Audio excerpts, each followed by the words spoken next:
Narito ang actual video ni Ken habang tinatatuan siya sa kanyang braso.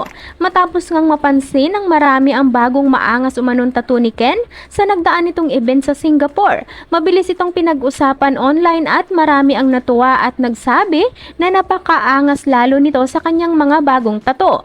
Mailan din naman na hindi naniniwala na totoong tattoo ito ng binata. Ayon sa kanila, tila isang fake or sticker lamang ito. Ngunit sa kabila ng pagkagusto at pagkatuwa ng ilang Ken supporters ay meron namang ilan na nag-alala at hindi nagustuhan. Anila tama na at sana hindi na ito dagdagan pa ng binata dahil hindi daw maganda ang masyadong maraming tato sa katawan.